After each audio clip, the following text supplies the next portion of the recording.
الحمد لله رب العالمين والصلاة والسلام على سيد الأنبياء والمرسلين وعلى آله وأصحابه أجمعين. أما بعد فأعوذ بالله من الشيطان الرجيم. بسم الله الرحمن الرحيم. ولو كان من عند غير الله لوجدوا فيه اختلافا كثيرا. صدق الله مولانا العظيم وبلغنا رسوله النبي الأمين الكريم ونحن على ذلك لمن الشاهدين والشاكرين والحمد لله رب العالمين. آئیے سب سے پہلے آقا نامدار مدنی تاجدار روحی فدا جناب احمد مجتبی محمد مصطفیٰ صلی اللہ تعالی علیہ وسلم کی بارگاہ بے کس پناہ میں ہدیہ درود نچھاور کریں. اللہم صلی علی سیدنا و مولانا محمد معدن الجود والکرم وعلی آلہ واصحابہ وبارک وسلم صلاۃ و سلام علیک یا سیدی یا رسول اللہ صلی اللہ تعالی علیہ وسلم. درس جعل حق میں علم غیب سے متعلق گفتگو چل رہی تھی اور علم غیب کی تعریف وغیرہ کے بعد اب دوسری فصل یہ ضروری فوائد کے بیان میں کچھ ضروری باتیں، ضروری فائدے فرماتے ہیں. علم غیب کے مسئلے میں گفتگو کرنے سے پہلے یہ چند باتیں خوب خیال میں رکھی جائیں تو بہت فائدہ ہوگا اور بہت سے اعتراضات خود بخود ہی دفع ہو جائیں گے. تو یہ کچھ ضروری باتیں ہیں جس کو اچھی طریقے سے ذہن نشین رکھیے گا، خیال میں رکھیے گا تو انشاءاللہ اس سے فائدہ بھی ہوگا اور بہت سے اعتراضات کا جواب ایسا ہی ہو جائے گا، دفع ہو جائے گا. سب سے پہلی بات فرما رہے ہیں کہ نفس علم کسی چیز کا بھی ہو برا نہیں. علم، نفس علم یعنی بذات خود جو علم ہے، کسی بھی چیز کا علم، نفس علم یعنی یہ مت دیکھو کہ اس چیز کا علم یا اس چیز کا علم یا اس چیز کا علم، بری چیز کا علم یا اچھی چیز کا علم، ان سب سے قطع نظر صرف نفس علم. یہ فرماتے ہیں کہ کسی چیز کا بھی ہو برا نہیں، ہاں بری باتوں کا کرنا یا کرنے کے لیے سیکھنا یہ برا ہے. کسی بھی چیز کا علم بنفسہ ہی بذات یہ برا نہیں ہے، ہاں کسی بری باتوں کا کرنا برا ہے. بری بات ہم نے کی تو یہ برا ہے، یا کرنے کے لیے سیکھنا یہ برا ہے. ہاں یہ ہو سکتا ہے کہ بعض علم دوسرے علموں سے زیادہ افضل ہوں، جیسے کہ علم عقائد، علم شریعت، علم تصوف دوسرے علموں سے افضل ہیں، مگر کوئی علم فی نفس ہی برا نہیں ہے، بالذات برا نہیں ہے. خود اپنے ذات کے اعتبار سے کوئی بھی علم برا نہیں ہے. جیسے بعض آیات قرآنیہ بعض سے زیادہ ثواب رکھتی ہیں. قل هو اللہ احد یعنی سورہ اخلاص شریف میں تہائی قرآن کا ثواب ہے، مگر تبت یدا میں یہ ثواب نہیں ہے. تو فرماتے ہیں کہ دیکھو تفسیر روح البیان، وَلَوْ كَانَ مِنْ عِنْدِ غَيْرِ اللَّهِ لَوَجَدُوا فِيهِ اخْتِلَافًا كَثِيرًا، اس کے تحت جو ہے وہ تفسیر ہے. فرماتے ہیں لیکن کوئی آیت بری نہیں، اس لیے کہ اگر کوئی برا علم ہوتا تو خدا کو بھی وہ حاصل نہ ہوتا. اگر کوئی علم برا ہوتا تو خدا کو بھی وہ حاصل نہ ہوتا. کیوں؟ اس لیے کہ اللہ تبارک و تعالی تمام برائیوں سے پاک ہے، تمام عیوب سے پاک ہے. تو کوئی علم اگر برا ہوتا تو اللہ تبارک و تعالی اس سے پاک ہوتا یا نہیں؟ وہ اللہ تبارک و تعالی کو بھی حاصل نہ ہوتا کہ خدا ہر برائی سے پاک ہے. یہ ایک چیز ہو گئی. دوسری بات فرماتے ہیں نیز فرشتوں کو خدا کی ذات و صفات کا علم تو تھا، مگر حضرت آدم علیہ السلام کو عالم کی ساری اچھی بری چیزوں کا علم دیا. اللہ تبارک و تعالی نے کائنات کی ساری چیزوں کا علم عطا کر دیا، چاہے وہ اچھی ہوں یا بری ہوں، ہر چیز کا علم دے دیا. جیسے کہ اب جھوٹ کسے کہتے ہیں تو جھوٹ ایک بری چیز ہے، لیکن جھوٹ کہتے کسے ہیں تو اس کا جاننا یہ برا نہیں ہے نا. جھوٹ کہتے کسے ہیں اس چیز کو جاننا برا نہیں ہے، ہاں جھوٹ بولنا برا ہے نا. تو ویسے ہی فرماتے ہیں کہ حضرت آدم علیہ السلام کو ساری اچھی بری چیزوں کا علم دیا اور وہی علم ان کی افضلیت کا ثبوت ہوا. یعنی حضرت آدم علیہ السلام کو جو افضلیت، جو فضیلت فرشتوں پر عطا کی گئی وہ اسی علم کی وجہ سے، اور وہ علم جس علم میں سارے اچھوں کا بھی علم تھا اور بروں کا بھی علم تھا، اچھائیوں کا بھی علم تھا، برائیوں کا بھی علم تھا، اور وہی علم ان کی افضلیت کا ثبوت ہوا. اس علم کی وجہ سے وہ ملائکہ کے استاد قرار پائے. اگر بری چیزوں کا علم برا ہوتا تو حضرت آدم کو یہ علم دے کر استاد نہیں بنایا جاتا. حضرت آدم علیہ السلام استاد بنا دیے گئے تو اس سے پتہ یہ چلا کہ بری چیزوں کا علم برا نہیں ہے. تیسری بات فرماتے ہیں کہ نیز دنیا میں سب سے بدتر چیز کیا ہے؟ کفر و شرک. دنیا میں سب سے بدتر چیز کفر و شرک. مگر فقہا فرماتے ہیں کہ علم اور حسد اور بغض اور الفاظ کفریہ اور شرکیہ کا جاننا فرض ہے. بھئی کون سے الفاظ کفریہ ہیں، کون سے الفاظ شرکیہ ہیں، حسد کسے کہتے ہیں، بغض کسے کہتے ہیں، اور غیبت کسے کہتے ہیں، بہتان کسے کہتے ہیں، تو ان تمام چیزوں کا جاننا یہ ضروری ہے کہ اگر جانے گا نہیں تو پھر عمل کیسے کرے گا، کیسے بچے گا، اس سے اس برائی سے بچے گا کیسے جب تک کہ جانے گا نہیں. تو وہی فرما رہے ہیں کہ ایسی چیزوں کا جاننا فرض ہے تاکہ اس سے بچے. اسی طرح جادو سیکھنا فرض ہے. جادو سیکھنا فرض ہے. فرض کا مطلب یہ نہیں کہ سب پر فرض ہے، بلکہ یہ فرض کفایہ سمجھ لیجیے. فرض کفایہ یعنی فرض ہے. کیوں؟ فرماتے ہیں جادو سیکھنا فرض ہے دفع جادو کے لیے، تاکہ کسی پر جادو کا اثر ہو تو اس کو دفع کیا جا سکے، ہاں اس کو ہٹائے. جادو کرنے کے لیے نہیں. جادو کرنا برا ہے لیکن جادو کو ہٹانا، جادو کو ختم کرنا یہ تو اچھی بات ہے نا. تو اس کو ہٹانے کے لیے اگر کوئی جادو سیکھ رہا ہے تو یہ تو اچھی بات ہوئی. سمجھ میں آئی بات؟ تو وہی فرما رہے ہیں کہ جادو سیکھنا فرض ہے دفع جادو کے لیے. شامی کے مقدمہ میں ہے کیا ہے؟ وعلم الرياء وعلم الحسد والعجب وعلم الالفاظ المحرمة والمكفرة ولعمري هذا من اهم المهمات. یعنی ریا کا علم، حسد کا علم، حرام کا علم، کفریہ کلموں کا علم، یعنی ان چیزوں کا سیکھنا یہ فرض ہے. اور فرماتے ہیں اور واللہ لعمری ھذا، فرماتے ہیں اور واللہ یہ بہت ہی ضروری چیز ہے. یعنی ان چیزوں کا سیکھنا بہت زیادہ ضروری ہے تاکہ انسان اس سے بچ سکے، ہے نا، کفر سے بچے، گناہوں سے بچے، ان تمام برائیوں سے بچے. اسی مقدمہ شامی بحث علم نجوم اور رمل میں فرماتے ہیں وفی ذخیرتی الناظرتی تعلمہ فرض لرد ساحری اہل الحرب. ذخیرہ ناظرہ میں لکھا ہے کہ جادو سیکھنا بھی ضروری ہے، فرض ہے اہل حرب کے جادو کو دفع کرنے کے لیے. تو احیاء العلوم جلد اول باب اول فصل سوم برے علوم کے بیان میں ہے. خاص طور سے ایک پورا درس ہے احیاء العلوم میں، ایک پورا ٹاپک ہے، اور اس ٹاپک کا نام کیا ہے؟ برے علم. برے علوم کے بیان میں ہے پورا. تو برے علوم کے بیان میں ہے. علم کی برائی خود علم ہونے کی وجہ سے نہیں بلکہ بندوں کے حق میں 3 وجہوں سے ہے. تو اس بیان سے بخوبی واضح ہوا کہ نفس علم کسی شے کا برا نہیں ہے، کسی چیز کا سیکھنا یہ برا نہیں ہے. اب منکرین کا وہ سوال اٹھ گیا. کون سا سوال؟ جو منکرین ہیں، جو انکار کرنے والے ہیں علم غیب کا، حضور کے علم کا.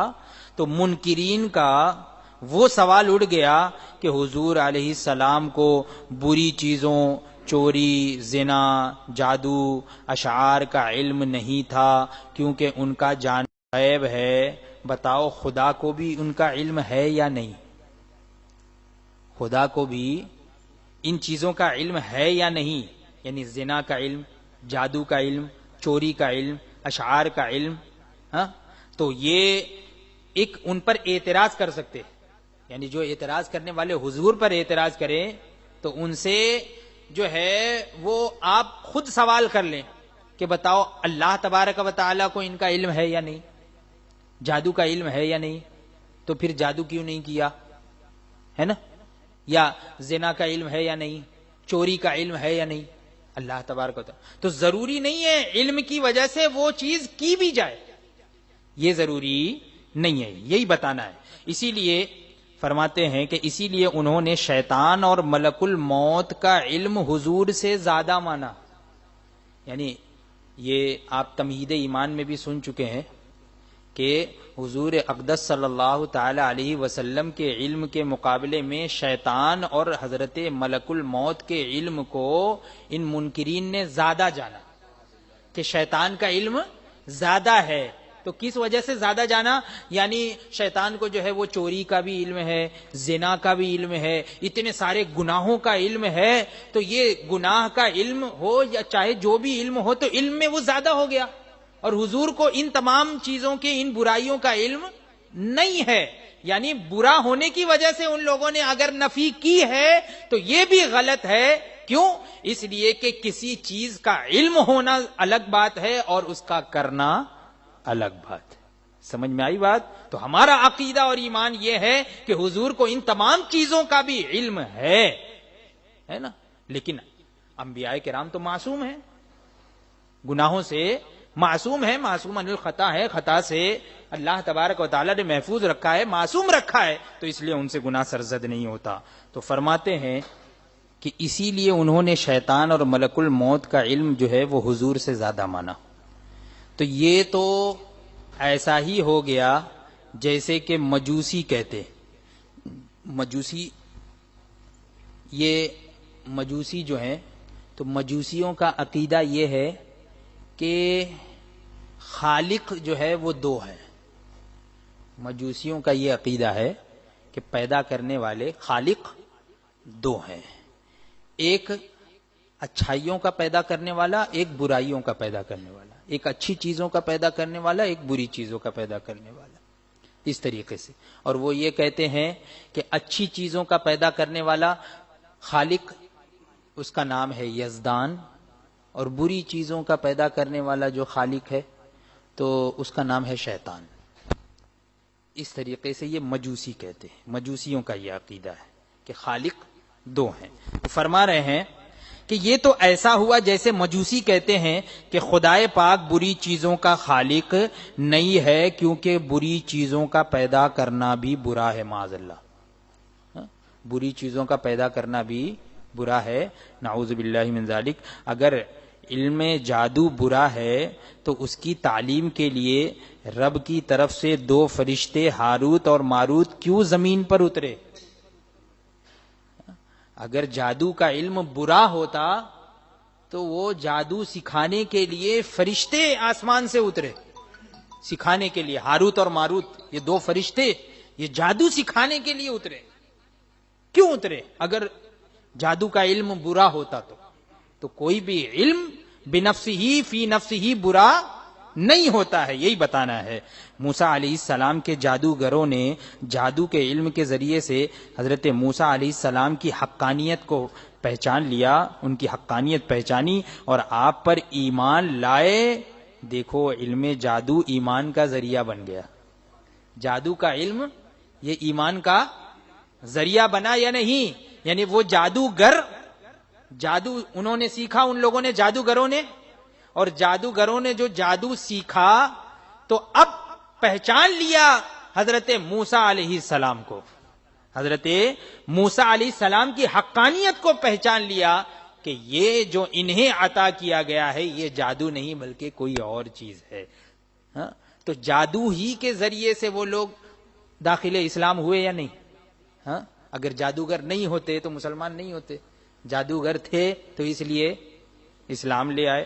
تو یہ باتیں ہیں، مختصر یہ ہے، یاد رکھیے گا کہ کوئی بھی علم، چاہے وہ اچھی چیز کا علم ہو یا بری چیز کا علم ہو، کسی کوئی بھی علم جو ہے وہ فی نفسی ہی برا نہیں ہے، بذات برا نہیں ہے.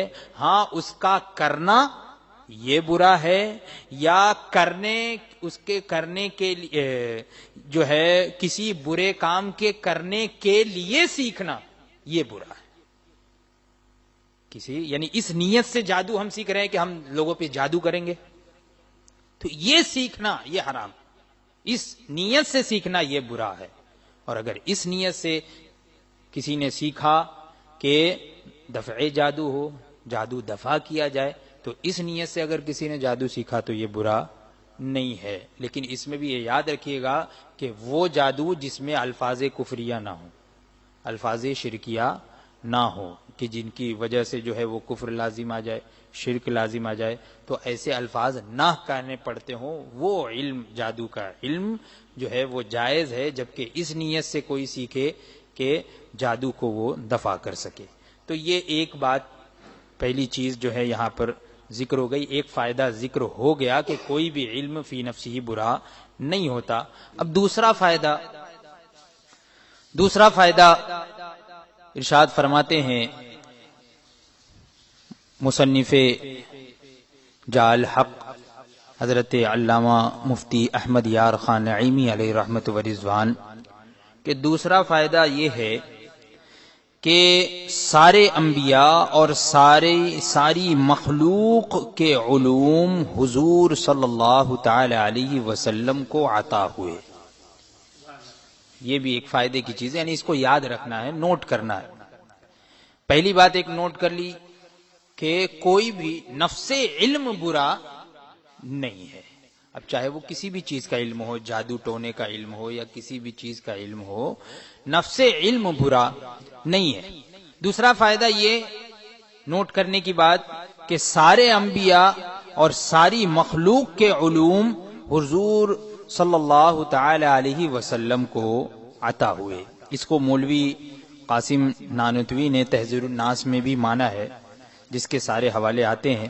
تو جس چیز کا علم کسی مخلوق کو بھی ہے وہ حضور کو ضرور ہے. جس چیز کا بھی علم کسی بھی مخلوق کو ہے تو وہ حضور کو ضرور ہے. کسی بھی مخلوق کو اگر کوئی علم ہے تو وہ حضور کو بھی ضرور ہے. بلکہ سب کو جو علم ملا وہ حضور ہی کی تقسیم سے ملا. جو علم شاگرد استاد سے لے تو ضروری ہے کہ استاذ بھی اس کو جاننے والا ہو. بھئی شاگرد اگر استاد سے کچھ حاصل کرے گا تو یہ کب حاصل کرے گا؟ جبکہ استاذ کو بھی وہ علم ہوگا تبھی تو حاصل کرے گا. تو وہی فرما رہے ہیں کہ انبیاء میں حضرت آدم علیہ السلام بھی ہیں، اس لیے ہم حضرت آدم و حضرت خلیل اللہ علیہ السلام کے علم سے بھی بحث کریں گے. یعنی آگے ابھی بیان ہوگا. یہ ایک چیز یاد رکھیے گا ذہن میں کہ سارے انبیاء، ساری مخلوق، جتنی بھی کائنات میں مخلوق ہے، ان تمام لوگوں کے علوم یہ حضور کو عطا ہوئے، بلکہ ان سے کہیں بڑھ کر عطا ہوئے. تیسرا فائدہ یہ ہے کہ قرآن اور لوح محفوظ میں سارے واقعات کل ما کانا وما یکون ہیں. یعنی جتنے بھی واقعات سب جو ہونے والے ہیں یا جو ہو چکے ہیں، تو یہ سب ما کانا وما یکون ہیں، یعنی جو ہو چکا اور جو ہونے والا ہے یا ہوگا. اور اس پر ملائکہ اور بعض اولیاء اور انبیاء کی نظریں ہیں. یعنی لوح محفوظ پر تو بعض اولیاء کی بھی نظریں ہیں جو مقرب بارگاہ ہیں، بعض اور انبیاء کرام کی بھی نظریں ہیں اور ملائکہ کی بھی نظریں ہیں. اور ہر وقت وہ حضور اکرم صلی اللہ تعالی علیہ وسلم کے پیش نظر ہے لوح محفوظ اور قرآن پاک. اور اس کے حوالے بھی انشاءاللہ تبارک و تعالی آتے ہیں، اس لیے ہم لوح محفوظ اور قرآنی علوم کا بھی ذکر کر دیں گے. اسی طرح کاتب تقدیر، فرشتے کے علوم کا بھی ذکر کر دیں گے کہ یہ تمام بحثیں علم مصطفیٰ صلی اللہ تعالی علیہ وسلم کے ثابت کرنے کو ہوں گی. تو یہ چند فائدے کی باتیں، نوٹ کرنے کی باتیں ذکر کر دی گئی تاکہ ذہن میں یہ رہے کہ ہم کس طرح سے علم غیب مصطفیٰ صلی اللہ تعالی علیہ وسلم کے متعلق گفتگو کریں گے۔ اب تیسری فصل میں فرما رہے ہیں کہ علم غیب کے متعلق عقیدہ اور علم غیب کے مراتب، ان کا بیان، علم غیب کے درجات کتنے ہیں، مرتبے کتنے ہیں، ان کا بیان ہوگا، اور علم غیب کے متعلق عقیدہ کیسا ہونا چاہیے۔ تو علم غیب کی 3 صورتیں ہیں اور ان کے علیحدہ علیحدہ احکام ہیں، الگ الگ مختلف احکام ہیں۔ 3 صورتیں ہیں علم غیب کی اور تینوں صورتوں کے الگ الگ احکام ہیں، حکم ہے۔ سب سے پہلی چیز فرماتے ہیں اللہ عز و جل عالم بالذات ہے، یہ ایک عقیدہ، یہ بنیادی عقیدہ ہے کہ اللہ تبارک و تعالی عالم بالذات ہے۔ بالذات یعنی وہ جو جس کے علم میں ساری چیزیں ہیں، تو وہ بالذات اس کا علم جو ہے وہ ذاتی علم ہے، کسی کی عطا سے نہیں ہے۔ تو اللہ تبارک و تعالی جو عالم ہے یہ کسی کے سکھائے سے عالم نہیں بنا، بلکہ اللہ تبارک و تعالی عالم بالذات ہے، اس کے بغیر بتائے کوئی ایک حرف بھی نہیں جان سکتا۔ یعنی یہ عقیدہ بنیادی عقیدہ ہے ہمارا کہ بغیر اللہ تبارک و تعالی کے بتائے ہوئے، سکھائے ہوئے، علم عطا کیے ہوئے کوئی ایک حرف بھی معلوم نہیں کر سکتا، جان نہیں سکتا۔ اور دوسرا عقیدہ یہ کہ حضور اقدس صلی اللہ تعالی علیہ وسلم اور دیگر انبیاء کرام کو رب تبارک و تعالی نے اپنے بعض غیوب کا علم عطا فرمایا، بعض غیوب کا علم دیا۔ یعنی اللہ تبارک و تعالی کا جو علم ہے تو وہ تو غیر متناہی ہے، غیر متناہی یعنی اس کی کوئی حد ہی نہیں۔ تو اب جو اپنے بندوں کو اس نے عطا فرمایا تو وہ باز ہی تو ہے، اللہ تبارک و تعالی کے علم سے باز ہی تو ہے۔ اگرچہ ہماری طرف اب ہم اپنے علم کی طرف نظر کرتے ہوئے دیکھیں کہ ان انبیاء کرام کے علوم کتنے ہیں تو ہمیں جو ہے وہ بے شمار نظر آئے، لامحدود نظر آئے، لیکن اللہ تبارک و تعالی نے جو انہیں علم غیب سے مطلع فرمایا تو وہ بعض ہی ہے، بعض یعنی کچھ۔ تو بعض غیوب کا علم اللہ تبارک و تعالی نے حضور صلی اللہ تعالی علیہ وسلم اور دیگر انبیاء کرام کو عطا فرمایا۔ تیسرا عقیدہ یہ کہ حضور اقدس صلی اللہ تعالی علیہ وسلم کا علم ساری خلقت سے زیادہ ہے، یعنی تمام مخلوق جتنی بھی مخلوق ہیں سب سے زیادہ ہے کہ حضرت آدم و خلیل علیہ السلام اور ملک الموت و شیطان بھی خلقت ہیں، یعنی یہ بھی مخلوق ہیں، یہ سب تو مخلوق ہی ہیں نا، جتنے بھی ہیں کائنات میں جتنی ساری چیزیں ہیں، چاہے وہ حضرت آدم علیہ السلام ہو، حضرت ابراہیم خلیل اللہ علیہ السلام ہو، یا حضرت ملک الموت ہو، چاہے وہ ابلیس ہو، شیطان ہو، کوئی بھی ہو، سب ہی مخلوق ہیں۔ تو اب یہ عقیدہ بھی ہمارا اہل سنت و جماعت کا یہ بھی عقیدہ ہے اور بنیادی عقیدہ ہے کہ حضور کا علم یہ ساری مخلوق سے بڑھ کر ہے، سارے مخلوق سے زیادہ ہے۔ تو یہ 3 باتیں ضروریات دین میں سے ہے، ان کا انکار کفر ہے۔ یہ جو 3 عقائد میں نے بیان کیے، پہلا یہ کہ اللہ تبارک و تعالی عالم بالذات ہے اور بغیر اس کے بتائے ہوئے کوئی ایک حرف بھی نہیں جان سکتا، یہ بھی ایک بنیادی عقیدہ ہے، یہ ضروریات دین میں سے ہے، یعنی اس کا اگر کوئی انکار کرے گا تو کافر ہو جائے گا۔ اسی طریقے سے حضور اقدس صلی اللہ تعالی علیہ وسلم اور دیگر انبیاء کرام علیہم السلام کو اللہ تبارک و تعالی نے بعض علوم پر مطلع فرمایا، بعض غیوب پر مطلع فرمایا، بعض غیوب پر یعنی غیب پر مطلع فرمایا۔ اور تیسرا عقیدہ یہ کہ حضور صلی اللہ تعالی علیہ وسلم کا علم یہ ساری مخلوق سے بڑھ کر ہے، ساری مخلوق کے علم سے بڑھ کر ہے۔ اب فرماتے ہیں کہ قسم دوم یعنی اولیاء کرام کو بھی بالواسطہ انبیاء کرام کچھ غیوب، کچھ علوم غیب ملتے ہیں، اولیاء کرام کو بھی ملتے ہیں علم غیب، ان کو بھی عطا کیے جاتے ہیں، لیکن کن کے وسیلے سے؟ انبیاء کرام کے وسیلے سے، ان کے واسطے سے ملتے ہیں۔ دوسری بات اس میں کہ اللہ تبارک و تعالی نے حضور اقدس صلی اللہ تعالی علیہ وسلم کو 5 غیبوں میں سے بہت سے جزیات کا علم دیا۔ جو اس قسم دوم کا منکر ہے وہ گمراہ اور بدمذہب ہے کہ صدہ احادیث کا انکار کرتا ہے۔ یعنی یہ جو دوسری قسم ہے اس میں 2 طرح کے 2 عقیدے بیان ہوئے۔ پہلا عقیدہ یہ کہ اولیاء کرام کو بھی اللہ تبارک و تعالی علم غیب عطا فرماتا ہے، بعض علم غیب عطا فرماتا ہے لیکن انبیاء کرام کے وسیلے اور واسطے سے۔ اور دوسری بات یہ کہ اللہ تبارک و تعالی نے حضور اقدس صلی اللہ تعالی علیہ وسلم کو 5 غیبوں میں سے، جو 5 غیوب کا ذکر قرآن پاک میں ہے، جو جنہیں مفاتح الغیب کہا جاتا ہے۔ اس سے پہلے والے درس میں نے بتایا تھا کہ کون کہاں مرے گا اور قیامت کب آئے گی، ماں کے پیٹ میں کیا ہے، یہ تمام چیزیں یہ جو قرآن پاک میں بھی ہے کہ اس کا علم جو ہے وہ صرف اللہ تبارک و تعالیٰ کو ہے۔ تو یہ 5 علوم غیبیہ جو ہیں، 5 غیبوں میں سے بہت سے جزیات کا بھی اللہ تبارک و تعالیٰ نے حضور کو علم عطا فرما دیا۔ تو یہ عقیدہ یہ بہت سی احادیث کریمہ سے ثابت ہے۔ تو اس وجہ سے اس عقیدے کا انکار کرنے والا گمراہ ہے، بد مذہب ہے، بد دین ہے کہ سینکڑوں احادیث کا انکار کرتا ہے۔ یہ دوسری قسم ہو گئی۔ اب تیسری قسم کہ حضور اقدس صلی اللہ تعالی علیہ وسلم کو قیامت کا علم ملا کہ کب ہوگی، یہ بھی ہمارا عقیدہ ہے، اہل سنت و جماعت کا یہ بھی عقیدہ ہے۔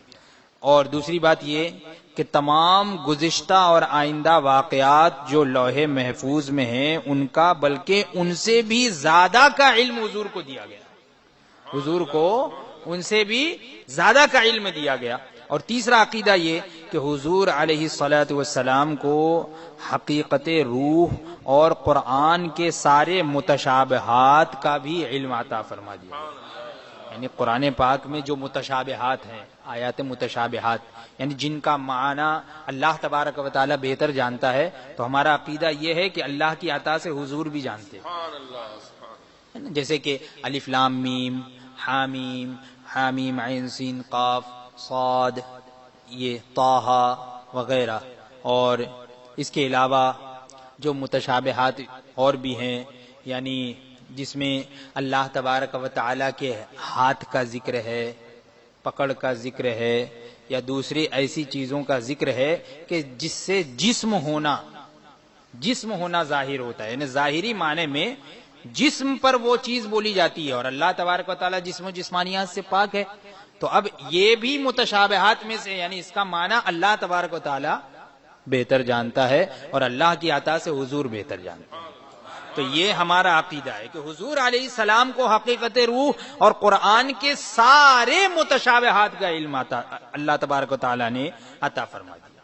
تو یہ 3 طرح کے عقائد ہیں۔ ایک تو جو یہ 3 عقیدے شروع میں بیان ہوئے وہ تو ضروریات دین میں سے ہیں، پھر اس کے بعد جو ہے وہ 2 طرح کے جو عقیدے بیان ہوئے تو وہ ضروریات اہل سنت میں سے ہیں کہ ان کا انکار کرنے والا جو ہے وہ گمراہ ہے، بد مذہب ہے۔ اور اسی طریقے سے تیسری قسم کا بھی عقیدہ بیان ہوا۔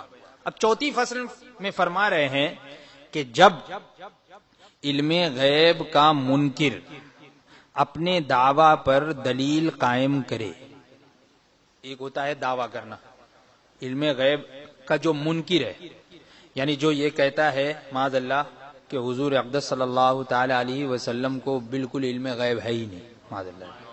تو جو انکار کرنے والا ہے، تو جب وہ علم غیب کا منکر اپنے دعوے پر دلیل قائم کرے، یعنی کوئی دلیل لے کر آئے قرآن سے یا حدیث سے، تو 4 باتوں کا خیال رکھنا ضروری ہے۔ یعنی یہ یاد رکھنا، جب بھی وہ کوئی دلیل سامنے سے پیش کرے آپ کو کہ دیکھو قرآن میں ایسا ہے یا حدیث میں ایسا ہے کہ حضور کو علم غیب نہیں ہے، تو 4 باتوں کا خیال رکھنا ضروری ہے۔ اس کو نوٹ کر لیجئے گا، 4 باتوں کا خیال رکھنا ضروری ہے علم غیب کا جو منکر ہے وہ جب اپنے دعوے میں جب دلیل پیش کرے تو۔ پہلی بات یہ کہ وہ آیت قطعی الدلالہ ہو،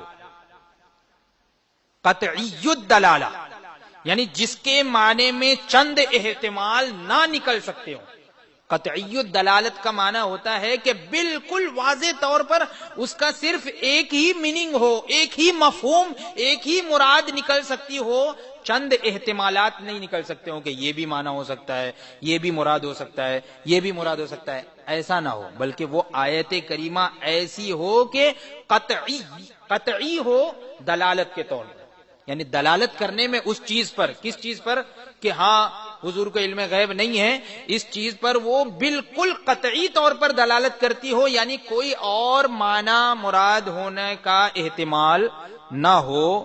تو یہ ضروری ہے کہ وہ آیت قطعی دلالت ہو، اور حدیث ہو اگر تو وہ متواتر حدیث ہو. حدیث کیا ہو؟ متواتر ہو.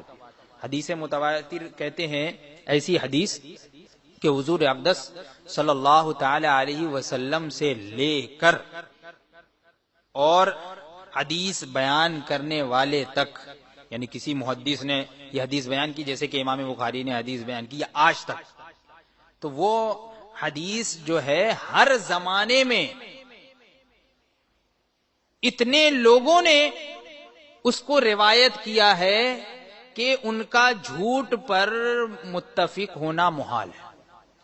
ہر زمانے میں صحابہ کرام سے لے کر آج تک اس حدیث کو اتنے لوگوں نے بیان کیا ہو کہ ان کا جھوٹ پر متفق ہونا محال ہو. بات سمجھ میں آئی؟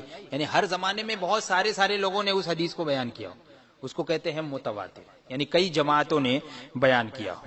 تو اگر کوئی ایسی دلیل پیش کرے، اگر آیت پیش کرے یا حدیث پیش کرے، تو آیت پیش کرے تو قطعی الدلالت ہو، یعنی جس کا اور کوئی مفہوم نہ نکل سکتا ہو، یا اگر حدیث پیش کرے تو متواتر ہو. دوسری بات یہ کہ اس آیت یا حدیث سے علم کے عطا کی نفی ہو کہ ہم نے نہیں دیا، یہ چیز ہو اس میں، کہ اللہ تبارک و تعالی نے کہیں فرمایا ہو کہ ہم نے نہیں دیا، علم کے عطا کرنے کی نفی ہو اس میں، یا حضور صلی اللہ تعالی علیہ وسلم خود ارشاد فرماتے ہوں کسی حدیث میں ایسا کہ مجھے علم نہیں دیا گیا، مجھے علم نہیں دیا گیا. ایسی دلیل ہونا ضروری ہے، یہ یاد رکھیے گا. علم غیب کا جو بھی منکر ہے تو اس کی دلیل کیسی ہو تو وہ ایسی ہو، اس طرح کی ہو، تبھی تو بالکل سمجھ میں آئے گا کہ ہاں یہاں پہ علم غیب کی نفی ہو رہی ہے. تیسری بات یہ کہ صرف کسی بات کا ظاہر نہ فرمانا کافی نہیں ہے. کسی بات کا ظاہر نہ کرنا، کوئی بات ظاہر نہ کرنا تو یہ کافی نہیں ہے. ممکن ہے کہ حضور اقدس صلی اللہ تعالی علیہ وسلم کو علم تو ہو مگر کسی مصلحت سے ظاہر نہ کیا ہو، یعنی جیسے کہ وہ کچھ دلیل میں پیش کرے کہ فلاں وقت میں جو ہے ایسا ایسا واقعہ ہوا اور حضور نے بتایا نہیں، اگر حضور کو علم ہوتا تو وہ ضرور بتا دیتے، ہے نا. جیسے کہ حضرت عائشہ صدیقہ رضی اللہ تعالی عنہا کا ہار جو ہے وہ گم ہو گیا، اور وہاں پہ لوگوں نے جو ہے بہت تلاش کیا، نماز کا وقت بھی نکلنے لگا، تو اگر حضور کو معلوم ہوتا تو وہ فوراً بتا دیتے کہ ہاں اونٹ کے نیچے ہے. اونٹ جب اٹھایا گیا تو اونٹ کے نیچے وہ ہار ملا، تو حضور کو جو ہے وہ اونٹ کے نیچے کی خبر نہیں ہے، تو پھر کیسے؟ یہ اس طرح کی بات کہ دیکھو حدیث سے ثابت ہوا کہ حضور کو علم غیب نہیں ہے، تو اب یہ اس طرح کی دلیل نہیں چلے گی. یہ بھی یاد رکھیے گا کہ صرف کسی بات کا ظاہر نہ فرمانا یہ کافی نہیں ہے، کہ ممکن ہے کہ حضور کو علم ہو مگر کسی مصلحت سے ظاہر نہ فرمایا ہو، کسی مصلحت سے ظاہر نہ فرمایا ہو. جیسے کہ وہی واقعہ جو میں نے بتایا، حضرت عائشہ صدیقہ رضی اللہ تعالیٰ عنہا کا جو ہار گم ہو گیا، تو وہ مصلحت وہاں پہ تھی کہ حضور نے ظاہر نہیں فرمایا.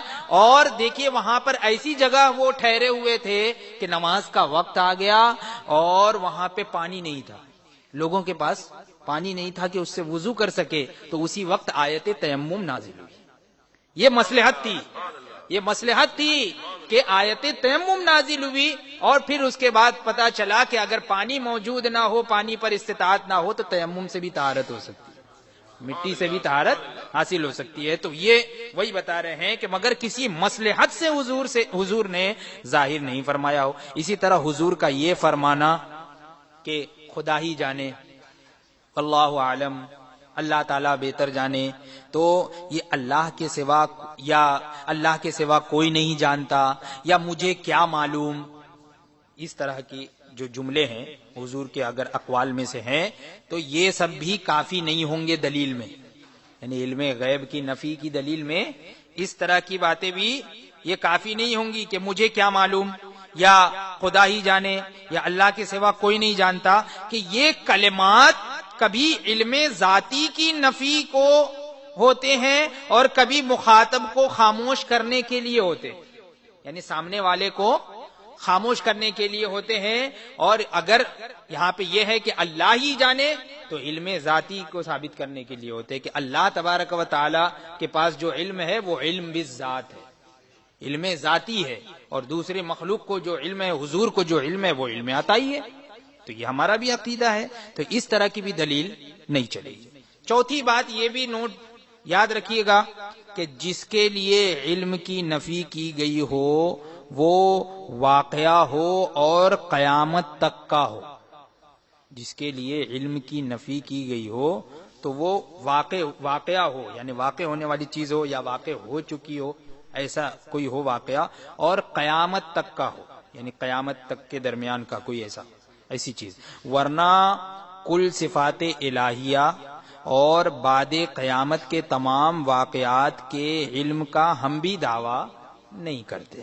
بس یعنی قیامت کے بعد کے اب تمام واقعات کا ہم بھی دعویٰ نہیں کرتے کہ قیامت کے بعد کا حضور کو کتنا علم ہے، تو اللہ تبارک و تعالیٰ نے جتنا چاہا علم عطا فرمایا، لیکن ہم بھی تمام واقعات کا دعویٰ نہیں کرتے ہیں، قیامت سے پہلے تک کے ہم واقعات کا، پورے تمام واقعات کا دعویٰ کرتے ہیں، اور اسی کو کہتے ہیں ما کانا وما یکون، یعنی قیامت تک جو ہوگا اس کا علم حضور کو ہے۔